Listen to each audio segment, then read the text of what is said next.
Hai, hello and welcome back to podcast Ruang Miku, ruang obrolannya admin Bahasa Steferi Maluku dan bersama Miku Monik di sini.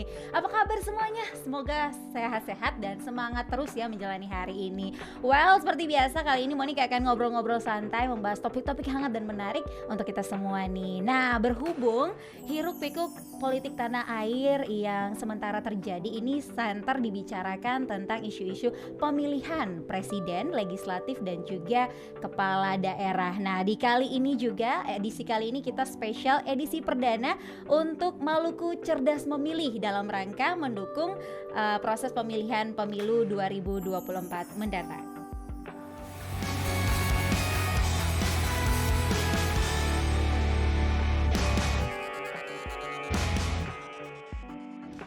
Dan pemirsa, kali ini topik yang akan kita perbincangkan yakni mencari sosok cerdas, tegas, berintegritas, awasi pemilu. Dan yep, of course, tamu kita hari ini adalah Ketua Timsel Bawaslu Provinsi Maluku, the one and only Ibu Binrauda Hanubun. Halo Ibu, salam jumpa.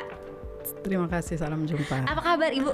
Alhamdulillah baik. Alhamdulillah baik. Ya, terima kasih. Baik, Ibu, ini kayaknya saya nggak usah panggil Ibu ya, lebih ke kakak kayaknya ya. boleh. Masih muda soalnya boleh. ya. Wah, luar biasa nih. Ibu, jangan Ibu, kakak sekarang ya. Kakak sekarang ini kesibukannya sebagai tim seleksi Bawaslu Provinsi Maluku ya. Kira-kira apa yang lebih condong nih dari keseharian kakak sebagai seorang ketua tim Bawaslu Provinsi Maluku? Iya, kami kebetulan untuk tim seleksi Provinsi Maluku, untuk Bawaslu Provinsi Maluku kami ada 5 orang. 5 orang, dan kebetulan saya melalui rapat pleno pada saat setelah pembekalan kemarin di bulan April di Jakarta, saya ditetapkan di rapat pleno sebagai ketua timsel, alhamdulillah sekaligus anggota, dan dibantu oleh 4 orang. Dan setelah pembekalan selesai, kami ditugaskan itu mulai dari bulan April sampai pada bulan Mei, dan alhamdulillah sudah mulai rutinitas untuk timsel itu sudah mulai berjalan dari bulan April sampai nanti kemudian di bulan Juni. Seperti itu. Ya. Baik, kalau kita tahu ya Ibu ya, kalau seorang ketua timsel Bawaslu, apalagi tadi kita dengar bahwa persiapan pemilu 2024 ini menjadi topik yang hangat banget diperbincangkan oleh semua kalangan ya Ibu ya. Tentunya sibuk sekali Ibu aktivitasnya. Kira-kira satu aja mungkin yang bisa dibagikan untuk seluruh pemirsa yang menjadi pembeda antara Ibu Kak Rauda yang dulu dengan Kak Rauda sekarang yang menjadi ketua timsel Bawaslu itu apa sih? Iya, karena memang kita sudah masuk dalam momentum tahun politik ya, nanti di tahun 2024, dan tentu saja semua mata akan tertuju ke timsel. Betul, dan ini sekaligus menjadi tanggung jawab besar buat kami untuk bagaimana, terutama saya yang diberikan amanah sebagai ketua, untuk bagaimana mengawal proses ini sampai akhirnya nanti bisa berjalan dengan baik. Itu yang mungkin jadi pembeda, karena sebelumnya yang saya hanya seorang akademisi, tiba-tiba ditunjuk, dipercayakan sebagai ketua timsel pula, ya pasti ada hal-hal yang ikut berpengaruh terhadap itulah. Jadi malah lebih sibuk justru ya Kak. Soalnya kan dari akademisi. Jadi selain ketua timsel Bawaslu Maluku, juga Kak Rauda ini adalah seorang akademisi. Aduh, luar biasa. Saya kebetulan dosen di Fakultas Ekonomi dan Bisnis Unpati, dan kebetulan sekarang menjabat sebagai wakil dekan bidang akademik. Wow, luar biasa. Sangat berprestasi. Jadi untuk masuk Bawaslu ini bukan ece-ece ternyata pemirsa. Nah, kebetulan luar kita biasa. Diberikan amanah saja dari Bawaslu RI. Alhamdulillah. Alhamdulillah begitu. Mungkin bisa dijelaskan sedikit Kak, apa sih tugas pokok dari seorang ketua atau juga anggota Bawaslu Provinsi Maluku? Ya, kami 5 orang. Terdiri dari 5 orang timsel Bawaslu. Tugas pokok kami atau tugas utama kami itu adalah melakukan penjaringan dan penyaringan untuk calon anggota Bawaslu Provinsi Maluku yang akan berakhir masa jabatannya itu di bulan Juni tahun 2024 3 ini untuk kebetulan 2 orang yang akan berakhir masa jabatannya di 2023 bulan Juni. Dan tugas pokok kami itu adalah melakukan seluruh rangkaian proses seleksi untuk nanti mengirimkan 4 orang nama ke Bawaslu RI yang nanti akan menetapkan sebagai anggota Bawaslu Provinsi Maluku. Itu tugas pokok kami. Jadi tugasnya untuk menyeleksi, menyaring lagi anggota Bawaslu provinsi ya. Pasti susah sekali itu proses penyaringannya. Kalau sampai tahap ini, apa saja sih proses-proses yang sudah dilakukan dan sudah sampai tahap mana nih, Kak?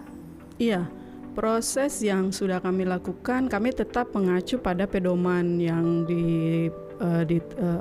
pedoman panduan penyelenggaraan rekrutmen calon anggota Bawaslu Provinsi Maluku yang dikeluarkan melalui SK Ketua Bawaslu RI. Yang di dalamnya itu juga ada timeline atau schedule yang wajib kami ikuti karena kebetulan seleksi ini dilakukan serentak di 29 provinsi. Nah, di dalamnya itu sudah ada timelinenya. Kami sudah melakukan proses sosialisasi sebagai tahapan awal yang dimana tim seleksi sudah turun di beberapa daerah kabupaten kota di Provinsi Maluku melakukan sosialisasi, sudah mengumumkan tahapan pendaftaran dan tahapan pendaftaran untuk sudah dilakukan, bahkan penutupan pendaftaran itu sudah kami tutup itu di tanggal 3 pukul 3 Mei pukul 00 tadi malam. Dan pendaftaran itu sudah ditutup di tanggal 3 kemarin. Apakah itu sudah memenuhi kuota ataukah masih ada perpanjangan lagi, Kak? Iya, dari tanggal 3 kemarin setelah kami melihat aplikasi Bawaslu untuk pendaftaran yang dikeluarkan oleh Bawaslu RI, untuk Provinsi Maluku tercatat itu sudah 29 pendaftar. 29 pendaftar itu ada 21 untuk laki-laki, pendaftar laki-laki, dan 8 untuk pendaftar perempuan. Nah, kami sesuai dengan panduan ketentuan perundang-undangan, tim seleksi harus memastikan keterwakilan 30% di dalam pendaftar itu. Untuk itu maka kami akan mengagendakan untuk secepatnya hari ini untuk memverifikasi kembali pendaftar yang 29 pendaftar apakah sudah terpenuhi sesuai dengan aturan yang ditetapkan oleh Bawaslu atau tidak. Kalau kemudian ada beberapa hal yang memungkinkan untuk dilakukan perpanjangan pendaftaran. Nah, misalnya itu kuota 8 kali kebutuhan itu tidak terpenuhi, kemudian kuota tidak ada pendaftar perempuan, atau ada tapi kalau kemudian tidak terpenuhi kuota 30% pendaftar, maka kami diwajibkan untuk harus melakukan perpanjangan pendaftaran. Oke, baik. Berarti sekarang ini masih dalam proses perpanjangan pendaftaran ya, Kak ya? Belum. Kita masih harus melakukan verifikasi terhadap pendaftar dulu. Yang kemarin tanggal 20, yang 29 orang kita lakukan verifikasi berkas. Dan kalau kemudian hasil verifikasi itu harus ada perpanjangan pendaftaran, maka kami akan membuka perpanjangan pendaftaran itu dari tanggal 11 Mei sampai dengan tanggal 9 sampai tanggal 11 Mei 2023. Seperti itu. Oke. Nah, kalau dari 29 orang yang sudah terdaftar sekarang nih, Kak, apakah itu juga sudah nilai atau angka tersebut itu bisa dibilang Maluku mencapai angka yang maksimal atau belum maksimal dibanding pendaftar-pendaftar dari provinsi-provinsi lainnya? Iya. Itu juga sesuatu yang memang kami diskusikan juga, karena saya lihat di beberapa laporan-laporan kami kebetulan tergabung di dalam ketua tim sel seluruh Indonesia 29 provinsi. Dari laporan-laporan yang masuk ke Bawaslu RI itu termasuk Maluku yang paling sedikit, sayang sekali. Iya. Kenapa sih kira-kira, Kak? Saya juga kurang memahami, tapi memang sosialisasi sudah kami lakukan secara masif, baik langsung kami tim sel turun lapangan ke daerah-daerah, kami memaksimalkan media karena memang harus itu ketentuannya itu harus memanfaatkan media, baik media massa, media online, media elektronik, termasuk TVRI sudah sangat membantu kami dalam tahapan sosialisasi ini. Dan ini juga karena ada beberapa daerah bahkan sampai 200-an. Kalau Maluku 29 agak-agak miris juga. Jadi mudah-mudahan kalaupun ada perpanjangan pendaftaran bisa dimaksimalkan lagi, dimanfaatkan yang baik oleh halayak lah. Just wondering why? Big question ya.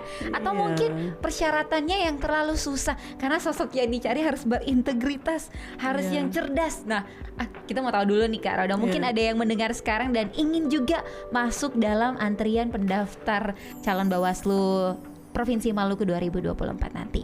Persyaratannya apa aja nih Kak Roda?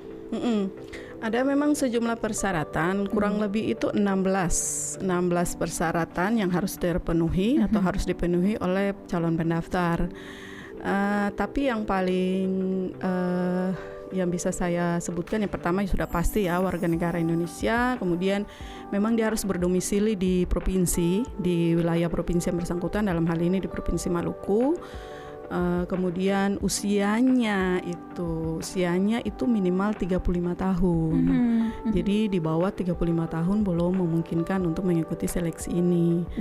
Kemudian apalagi ada beberapa dokumen-dokumen persyaratan yang saya pikir tidak terlalu rumit juga karena dokumen standar yang memang harus terpenuhi oleh yang memang biasanya harus dipenuhi gitu. Tapi untuk kalau mau dibilang sulit juga sebenarnya tidak juga karena itu adalah dokumen standar yang memang selalu dibutuhkan dalam rekrutmen apapun juga. Seperti itu. Dan untuk mekanisme pendaftaran sendiri apakah online atau offline Kak? Kalau mekanismenya itu ada dua Kak. Yang pertama itu calon pendaftar bisa mendatangi langsung sekretariat Timsel di Jalan Aipati di Ruko ETC itu kebetulan sekretariat Timsel di situ. Atau bisa juga setiap hari kerja, atau bisa juga melalui pos kilat khusus. Pos kilat khusus hanya pendaftar harus memastikan bahwa berkasnya itu diterima itu paling terlambat itu sudah harus sampai di sekretariat itu pada saat penutupan pendaftaran. Jangan sampai dalam proses pengiriman kemudian terjadi kendala apapun, maka itu di luar tanggung jawab Timsel. Baiklah. Nah seperti itu guys. Jadi persyaratannya sudah disampaikan, juga mekanisme pendaftaran, siapa tahu itu adalah Anda yang mendengarkan saat ini ya kan. Oke, nanti kita akan bahas lagi ya Kak Roda tentang apa saja mungkin privilege yang diterima dan tugas tanggung jawab seorang tim Bawaslu 2024 Provinsi Maluku. Tetap bersama kami di Ruang Mika.